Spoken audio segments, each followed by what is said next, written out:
नमस्कार दोस्तों, मैं सऊदी में जॉब करता था। हर महीने कोई अनजान आदमी मेरी बीवी को 2 लाख रुपए दे जाता और कहता कि ये पैसे तुम्हारे पति ने भेजे हैं। मेरी बीवी फ़ोन करके मुझे बताती थी तो मैं परेशान हो जाता, क्योंकि पिछले 1 साल से मैंने बीवी को कोई पैसे नहीं भेजे थे। मुझे तो यहाँ काम भी नहीं मिल रहा था। इस बार उस आदमी ने मेरी बीवी को 50 लाख दिए तो मेरी बीवी ने एक नया मकान खरीद लिया। बीवी ने वीडियो कॉल पर वह मकान मुझे दिखाया तो मैं उसी वक्त इंडिया आ गया, मगर मेरा कलेजा फट गया जब वह आदमी। मेरा नाम अविनाश है। मेरे पापा मिस्त्री थे। एक बार किसी का घर बनाने के दौरान पैर फिसलने से दूसरी मंजिल से जमीन पर गिरे तो टांग टूट गई। काम कुछ समय तक बिल्कुल बंद हो गया और जो जमा पूंजी थी वह इलाज पर लगने लगी, जिसकी वजह से घर में भूखे रहने की नौबत आ गई। मैंने होश संभालते ही एक पापा का हाथ बटाने के लिए छोटा मोटा काम करना शुरू कर दिया। पापा संभलते तो दोबारा काम पर लग गए, मगर पहले जैसी बात नहीं रही थी, इसलिए घर के हालात भी नहीं संभल पाए थे। मगर जब मैं जवान हुआ तो अपने पैरों पर खड़ा होने के काबिल हो चुका था और इतना कमा लेता था कि दोबारा घर में कभी भूखे रहने की नौबत नहीं आने दी। मेरी शादी मेरी माँ ने अपनी सहेली की बेटी कोमल से की थी। मेरी बीवी उम्र में मुझसे कुछ छोटी थी, मगर बहुत समझदार और सलीका वाली लड़की थी। शादी के कुछ दिन बाद उसने पूरा घर संभाल लिया था। मैंने भी अब 2-3 जगह काम शुरू कर दिया था ताकि घर के हालात में बेहतरी ला सकूं। शादी के बाद कुछ समय हंसते मुस्कुराते गुजरे और इस दौरान हमारे यहाँ पहले 2 जुड़वा बेटियां पैदा हुई और फिर एक और भी बेटी हुई थी। इन तीनों के आने के बाद घर में सब बिजी रहने लगे थे और उनकी छोटी छोटी शरारतों से लुत्फ उठाते थे। मगर फिर हालात ने करवट ली। मेरे पापा को किसी का बड़ा घर तैयार करने का काम मिल गया। हम नहीं जानते थे इस बड़े काम से मेरे पापा को ऐसी जिल्लत मिलेगी कि हमारा पूरा घर बिखर जाएगा और हम सब सारी उम्र के लिए दोबारा नहीं संभल पाएंगे। पापा उस घर को बनाने में बिजी हो गए और पहले से ज़्यादा मेहनत करने लगे, लेकिन एक रोज़ उनसे ऐसी गलती हुई जो उनकी सारी मेहनत पर पानी फिर गई। तकरीबन 3 माह मेहनत से काम करके पापा ने उस घर का ढांचा तैयार कर लिया था और उस घर के 2-3 दरवाजे दूसरे बने हुए बिल्डिंग की तरफ भी खुलते थे। पापा अक्सर देर तक अकेले काम पर लगे रहते थे। एक रोज़ पापा अपने साथ बाकी के मजदूरों के साथ काम कर रहे थे कि घर का मालिक आया और उसने पापा से कहा कि वो सब घर वाले बहुत इमरजेंसी में कहीं जा रहे हैं। पापा और उनके मजदूर चाहे तो काम छोड़कर चले जाएं, क्योंकि उनकी वापसी का कुछ पता नहीं था। पापा ने देखा कि अभी पूरा दिन बाकी है। वह लालच में आ गए कि दिन खराब करने से बेहतर है कि वो काम करते रहे। पापा ने घर के मालिक से कह दिया कि वो लोग इत्मीनान से अपना बाकी घर के बंद करके चले जाएं। पापा अपना काम पूरा करके ही वापस जाएंगे। घर के मालिक ने सर हाँ में हिला दिया और वो लोग अपना घर बंद करके चले गए। उस रोज़ मजदूर भी वक्त पर फ्री होकर चले गए थे और पापा अकेले दीवार पलस्तर करने का काम करते रहे। वह खत्म होने पर पापा ने काम समेटा और घर के गेट को ताला लगाकर घर लौट आए। उस रात वह बहुत इत्मीनान थे कि जल्द काम खत्म हो गया, उन्हें पैसा मिल जाएगा। मेरे यहाँ कुछ दिनों में चौथे बच्चे की आने की बारी थी। रात देर तक सब घर वाले बैठकर घर में आने वाले नन्हे मेहमान के बारे में बातें करते रहे और फिर पापा थककर सोने चले गए। अगले रोज़ सुबह सुबह हमारी आंख दरवाजे की खटखटाहट पर खुली थी। सब उठकर बैठ गए थे। मैंने जाकर दरवाज़ा खोला तो मेरे होश उड़ गए, क्योंकि सामने पुलिस खड़ी थी। उन्होंने पापा के बारे में पूछा था। उस दौरान पापा भी दरवाजे पर आ गए थे। पापा ने उनके सवाल पर अपना परिचय करवाया तो वो बोले कि तुम्हें अभी हमारे साथ चलना होगा। हम सब घर वाले ये सुनकर घबरा गए थे। मैंने घबराए हुए लहजे में उनसे वजह पूछी तो उन्होंने पहले तो मुझे अजीब नज़रों से देखा और फिर जो बात कही उस पर मैं हैरान रह गया। हम सब भी पापा की गलती जानने से पहले इस खौफ में पड़ चुके थे कि अगर आखिर पुलिस किसी इल्ज़ाम पर पापा को लेने आई है तो उनसे छुटकारा पाना मुश्किल हो जाएगा। पापा के बार बार पूछने पर पुलिस वालों ने हमें बताया कि पापा जिस घर को बना रहे थे वहाँ से अच्छा खासा सोना और पैसा चोरी हो गया था। उन्होंने बताया कि चोर नए बने हुए घर और पुराने पीछे के दरवाजे तोड़कर घर में आया हुआ था। आराम से सारा सामान चोरी लेकर गया है। घर वालों ने सारा शक पापा और उनके साथ काम करने वाले मजदूरों पर लगाया था।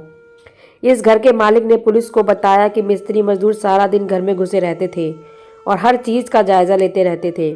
और जब वो लोग इमरजेंसी में घर से गए तो मिस्त्री मजदूर मौके का फ़ायदा उठाकर वहीं रुक गए थे और उनके चले जाने के बाद आराम से चोरी कर ली। पापा कस्में खा रहे थे कि ये सब सरासर इल्ज़ाम है।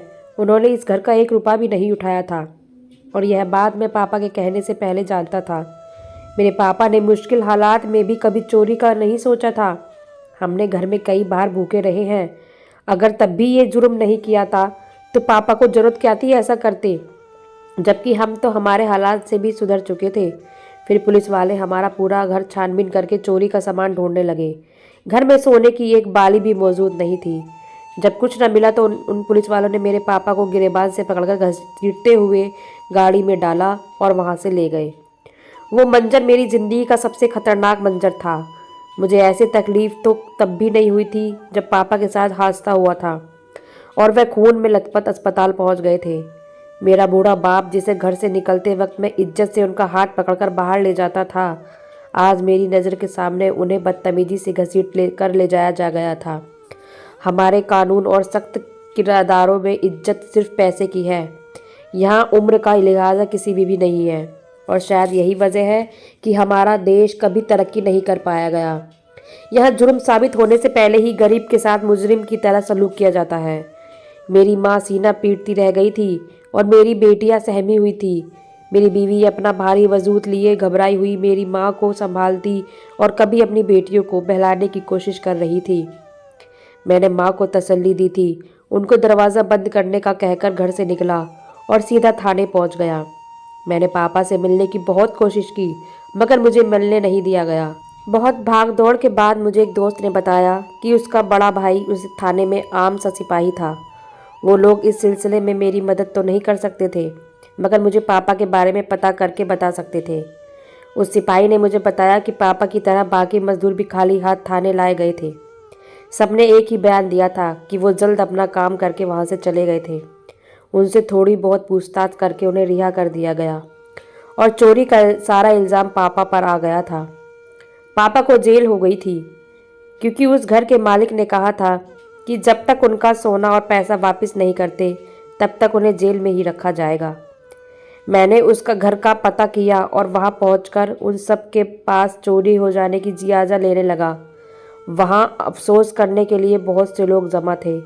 मैंने उस आदमी को यकीन दिलाने की कोशिश की कि मेरा बाप चोर नहीं है। मैं उससे निवेदन करता रहा कि वह पुलिस से कहकर असल चोर ढूंढने की कोशिश करे, क्योंकि मेरा बाप सारी उम्र भी जेल बैठा रहे तो उनका सामान कभी नहीं मिलेगा। मेरे बात पर वह आदमी भड़क उठा और मुझे धक्के देने लगा। वो गुस्से से ना जाने मुझे क्या कुछ बोलता रहा था कि तुम गरीब लोग दुनिया के सामने मासूमियत का चोला ओढ़ते रखते हो, खुद को शरीफ बनाए रखते हो, असल में तुम लोग घर के खाली करके अपनी जायदाद बना लेते हो। मैं चुपचाप उसे देखता रहा। मेरी बार बार फरियाद पर उसने सिर्फ अपनी जुबान के तीर नहीं चलाए थे बल्कि मेरे मुंह पर तमाचा मार मार कर मुझे धकेल कर घर से बाहर निकाल दिया था। वो शख्स मेरी बात सुनने को तैयार नहीं था।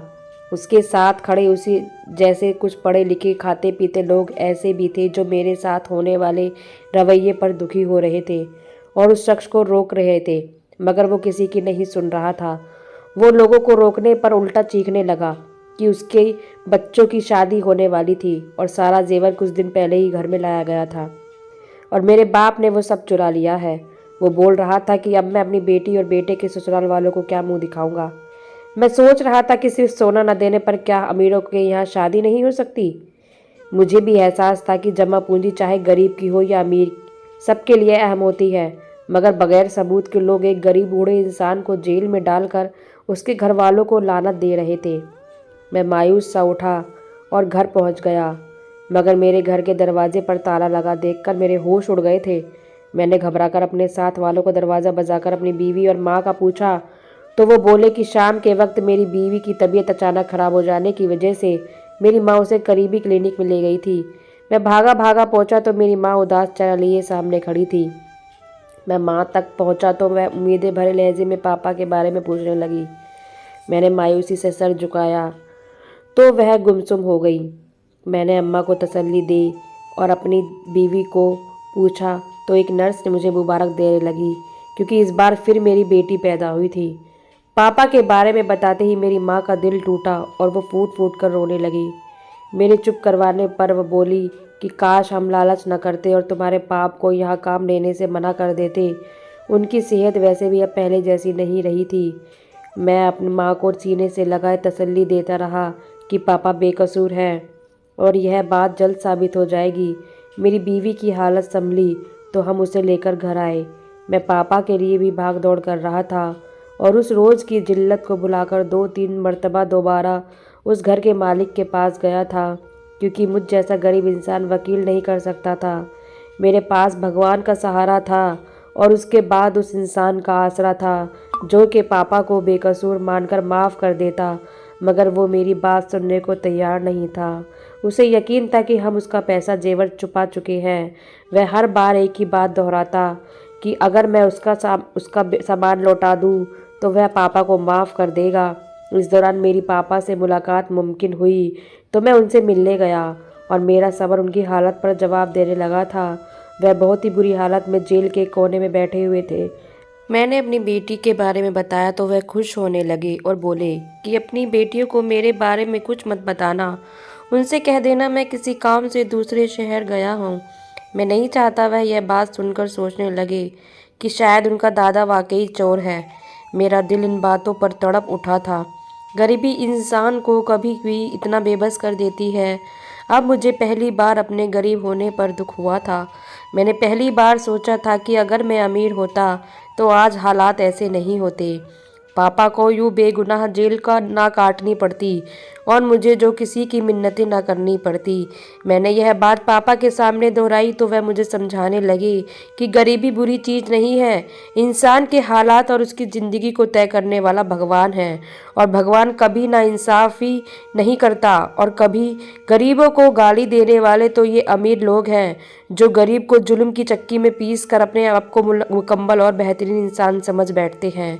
पापा को तसल्ली देकर लौट आया था और उसके बाद मुझे पूरा 1 साल बाद पापा से मिलना जेल भी जाना पड़ा था। पापा को वापस घर आना नसीब नहीं हुआ था। जेल में रहकर वो बीमार और कमज़ोर हो गए थे। मैं अपने माँ बाप की परेशानी से बहुत चिंतित हो चुका था। 1 साल के बाद अम्मा का सब्र जवाब दे गया और वो पापा के इंतज़ार में ही दुनिया से चल गई। मैं अभी पापा को अम्मा की मौत के बारे में बताने का सोच नहीं रहा था कि एक रोज़ पापा की मौत की खबर मिल गई।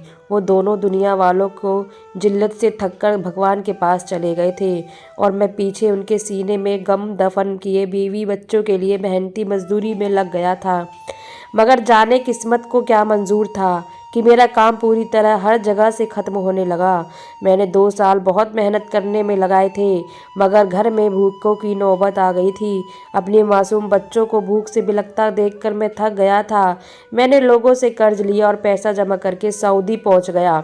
मैं माल की सफाई का काम करता, मगर पैसा घर भेजने के काबिल नहीं हो रहा था, क्योंकि जिस आदमी ने मुझे इस काम पर लगवाया था वो धोखे से मेरी आधी से ज़्यादा तनख्वाह खुद ले रहा था और यही बात मुझे परेशान करती थी। मगर एक रोज़ बीवी ने फ़ोन पर बताया कि मेरे भेजे हुए 2 लाख से उसने हमारी बेटियों के लिए ख़रीदारी की है और छोटा मोटा कर्ज भी लौटा दिया है। मैं ये सुनकर हैरान हुआ था, क्योंकि मैंने तो उसे 1 रुपया भी नहीं भेजा था। बीवी की खुशी और बेटियों के चहकने पर मैं सच छुपा गया था और काल काट कर सोच में पड़ गया। इस बात को मैं अभी भूल ही नहीं पाया था कि अगले माह फिर से मेरी बीवी ने वैसे ही रकम मिल जाने का बताया और कहा कि कोई बंदा उनको पैसे दे गया है और उसने कहा कि ये पैसे तुम्हारे पति ने भेजे हैं। मैं अपनी बीवी को रोकना चाहता था, मगर हर बार मेरी बेटियों उन पैसों से अपनी किसी ज़रूरत को पूरा करके खुशी से बताती तो मेरी ज़ुबान बंद हो जाती।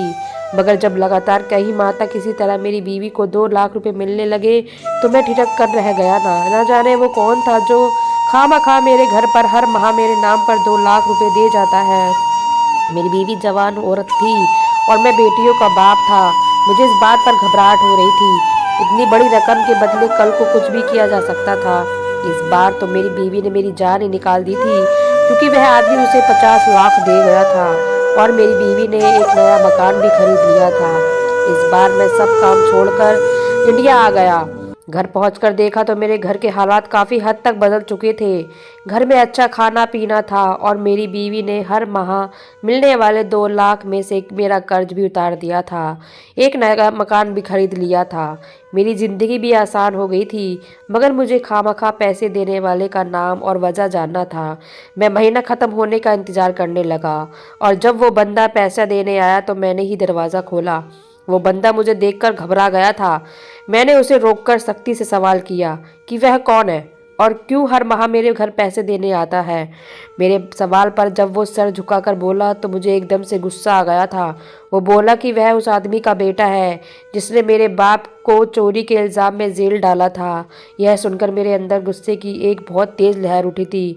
मैं उसके बाप की तरह उसे धक्के नहीं दे पाया था, मगर मैंने उसे इतना ज़रूर कहा था कि मैं उन जैसे कमबख्त पैसे वालों लोगों के इस दान का हकदार नहीं हूँ, इसलिए वो पैसे वापस ले जाए। मेरी बात पर उस लड़के ने कहा कि तुम यह नहीं जानना चाहोगे कि मैं इतनी बड़ी रकम तुम्हारे घर क्यों देता रहा हूँ। उसके सवाल ने मुझे यह अपनी जगह जमा दिया था। मैं इस बात की वजह जानना चाहता था। मेरे खामोश होने पर उस लड़के ने मुझे धीमे लहजे में सब बता दिया। उसकी बताई हुई वजह मेरी सोच के बाहर थी। मैं उस लड़के को देख रहा था और मेरी आंखें आंसुओं से भर गई थी। वो बता रहा था कि जब उसके घर चोरी हुई, उसे सुनकर वो परेशान हो गया था। उसने बताया कि उनके घर होने वाली इस चोरी के पीछे उसकी बहन का हाथ था। उसका किसी लड़के के साथ चक्कर चल रहा था और वो अपनी शादी से नाखुश थी। उसने माँ बाप के साथ उस रोज़ घर से जाते हुए खुद अपने आशिक को घर खाली होने का बताया था। मेरे बाप के घर से जाते ही उस लड़की का आशिक दोस्तों के साथ घर में घुसकर पैसा और सोना चुराकर फरार हो गया था। उन दोनों के बीच तय हुआ था कि वो बाद में घर से भागकर शादी कर लेंगे, मगर वो लड़का चोरी करने के बाद उसकी बहन को धोखा दे गया और वो वापस नहीं आया। उस बहन की शादी हो गई और शादी के 4 माह बाद उसका आशिक उसे ब्लैकमेल करके बहुत पैसे मांगने लगा और फिर यह बात उसकी बहन के पति को भी पता चल गई थी। उसने पहली फुर्सत में तलाक देकर अपनी बीवी को घर भेज दिया। मुझे पैसा देने वाला लड़का अपने बाप को समझाने लगा कि वह उस गरीब मजदूर को जेल से रिहा करवाए क्योंकि वो बेकसूर है, मगर उसका बाप अपनी इज्जत के लिए चुप रहा था। मेरे बाप को बेकसूर कहने पर उसे अपनी बेटी का राज खोलना पड़ता। वो जुल्म पर डटा रहा। जब वो जालिम शख्स 1 साल के बाद देहांत हो गया तो उसकी मौत के बाद उसका बेटा मेरे बाप के पास जेल गया था और उसे सब सच बता दिया था। वो जज्बाती लड़का था। वो पुलिस वालों को सारी बात बताना चाहता था ताकि मेरा बाप जेल से निकल आए, मगर मेरे बाप ने उसे अपनी बहन को यूं सब में बदनाम करने से रोक दिया था। इस बात के कुछ दिन बाद मेरा बाप मर गया था, मगर जाते जाते उस लड़के को अपना कर्जदार कर गए थे। वो लड़का सबको सच बताकर बोला कि यह सारा पैसा उस जिल्लत के आगे कुछ भी नहीं है। वो बोल रहा था कि यह पैसा सिर्फ अपने आप बाप गुनाह को कम करने के हैं जो मेरे बाप पर लगाया था। वह लड़का मेरे घर मुझसे माफ़ी मांगने भी आया था, मगर तब मैं सऊदी चला गया था। वो लड़का मुझसे माफ़ी मांगकर मुझे ये सब बताकर चला गया और मैं सोच रहा था कि क्या यह पैसा मेरी बात की इज्जत और हमारा अच्छा वक्त लौटा सकता है। शायद नहीं, मगर उस लड़के की सोच ने मुझे यकीन दिलाया था कि अच्छा बुरा इंसान हर वर्ग में होता है। वो भी एक जालिम बाप का एक नरम दिल और नेक बेटा था जिसके पास पैसा भी बहुत था और नेक नियत भी थी। कहानी पसंद आई हो तो वीडियो को लाइक करें और ऐसा ही अच्छी कहानी सुनने के लिए चैनल को सब्सक्राइब करें। धन्यवाद।